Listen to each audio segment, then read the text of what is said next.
Olá, pessoal, de volta aqui com essa série maravilhosa, falando desse lançamento incrível da Rio Books, uma produção do GAP, que é o Grupo de Estudos e Pesquisas em Neurociências e Arquitetura. Vou botar aqui pertinho para você olhar. Lembrando que o link para você adquirir aqui está na descrição do vídeo, junto com todos os contatos, Instagram, para você falar com o pessoal do GAP e também para fazer a solicitação do livro. Eu já tenho um e-mail aqui e eu vou te dizer que está maravilhoso, não só visualmente, mas com muito conteúdo. E agora estou aqui tendo o privilégio de conversar com a Rosana Paciornik Natan, ela que vai falar sobre neuroarquitetura e análise de comportamento aplicado na educação. Rosana, muito bem-vinda, que privilégio poder te receber aqui. Vamos falar desse assunto que é importantíssimo, né? Essa ligação da neuroarquitetura com a educação. Bem-vinda. Olá, boa noite, muito obrigada pelo convite estar aqui hoje. É uma honra poder falar desse capítulo que concretiza parte dos maiores anos de estudo em relação a como a neuroarquitetura ela pode contribuir dentro da educação, principalmente falando de alunos com algum transtorno do neurodesenvolvimento. Para quem não leu o livro, eu sou autista e tenho filhas autistas, e acabei desenvolvendo várias metodologias que trazem os princípios da neuroarquitetura aplicados para o cérebro atípico, porque a gente estuda muito a neuroarquitetura para o cérebro típico. Aí, quando a gente vai olhar para um cérebro que está fora do que a gente conhece como o comum, a gente vê que muitos desses princípios, eles precisam ter algumas mudanças para que tragam os resultados que a gente espera. Então, nisso, eu mergulhei na análise do comportamento aplicado para trazer, é uma ciência, na verdade, que você pode aplicar ela em qualquer área. Então, eu aplico ela na arquitetura para que a gente possa ter espaços de aprendizado que possam abrigar, possam acolher as crianças que, assim como as minhas filhas ou eu no passado, precisamos de tanta adaptação e que ainda é muito novo falar em adaptação para deficiências invisíveis, ainda é muito novo. Sim, mas tu tem algo que, evidentemente, está a teu favor, que é a tua vivência, né? Isso te confere uma grande propriedade que talvez muitos não tenham, porque tu estás falando de algo que tu vivenciou, que sentiu na tua pele. E a minha pergunta vai nesse sentido, de que forma essa tua vivência como pessoa autista influenciou e provavelmente continua influenciando o teu olhar de arquiteta para isso que tu falaste, projetar ambientes educacionais que sejam mais inclusivos e também sensorialmente adequados, Rosana. Então, eu tenho sensibilidade auditiva e visual, então eu tenho muitas dificuldades de estar nos ambientes. Em relação à iluminação, estava escutando agora a Adriana falando, né? É uma área que a gente estuda muito quando se trata de pessoas que precisam do ambiente que ele possa nos trazer um conforto sensorial, porque o que acontece é que a gente acaba se desregulando muito rápido por conta dos estímulos que a gente tem do ambiente. Então, desde pequenininha, eu sempre ficava imaginando como que o ambiente poderia me fazer que eu conseguisse me sentir melhor nesse lugar e que eu pudesse permanecer nele, porque o que acontece é que a gente acaba não permanecendo o tempo necessário. E aí eu voltei todos os meus estudos para isso.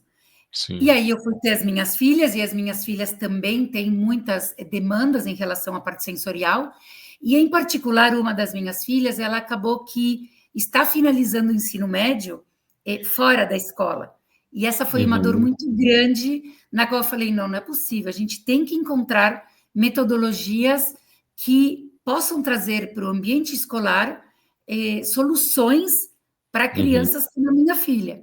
E aí eu fui trazendo, tanto que no livro o que eu descrevo é o método abarquiano, que é a metodologia que eu desenvolvi para que as pessoas possam, que é como você falou, eu tenho a propriedade porque eu sinto isso no meu dia a dia, mas Claro. eu sempre tentei entender de que forma eu poderia transmitir para que outros arquitetos pudessem usufruir desse conhecimento, para que eles Lógico, possam projetar assim também, porque eu sozinha não vou conseguir fazer lógico. grandes coisas, né? Porque a gente não abraça tudo. Então, no capítulo, com toda a minha humildade e todo o meu conhecimento, eu tentei trazer esse método que vai ajudar outros arquitetos a projetar para esse público.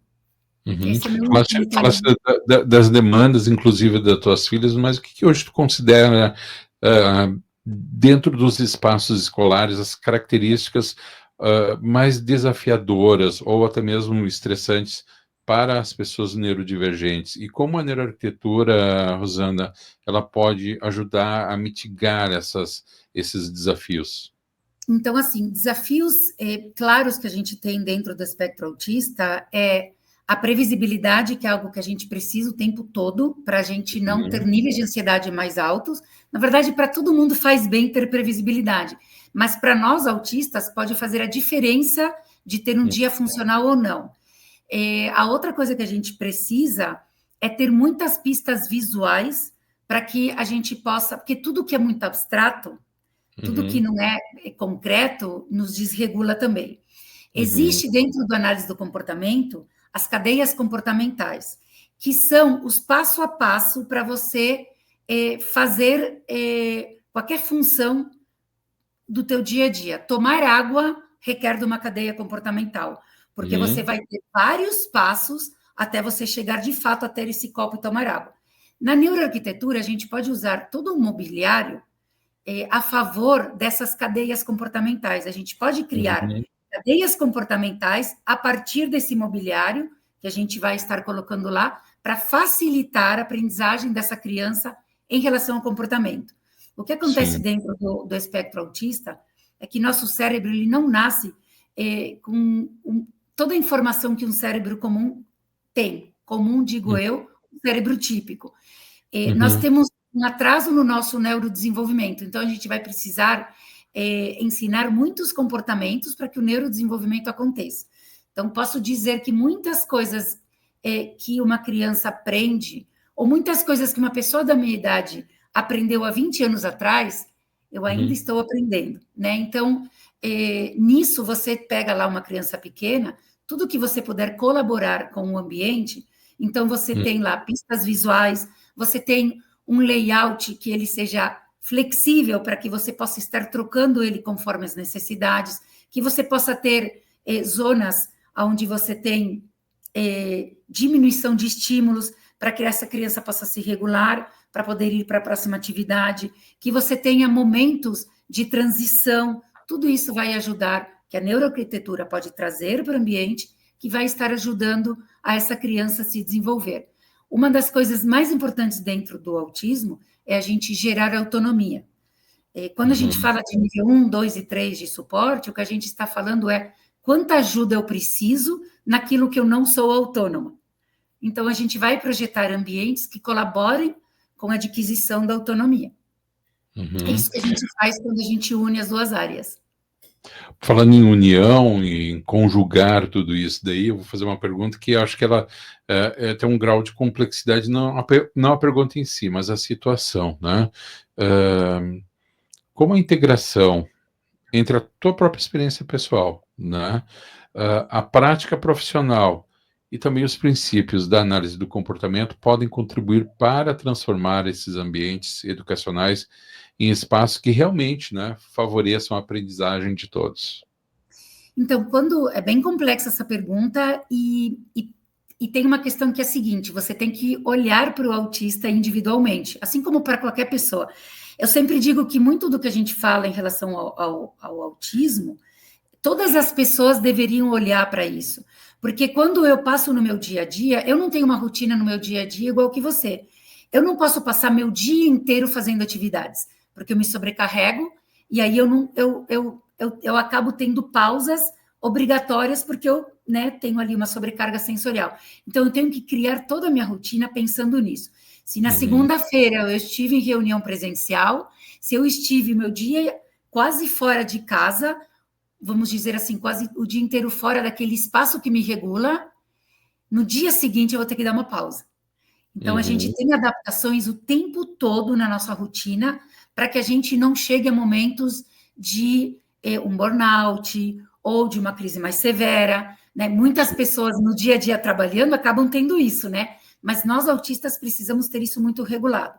Quando eu comecei a estudar análise do comportamento, eu comecei a ver que muito do que a análise do comportamento fala, nós arquitetos já estamos pensando na hora de projetar o ambiente, que é pensar num ambiente que ele seja individualizado. Quando a gente pega um cliente, a gente individualiza.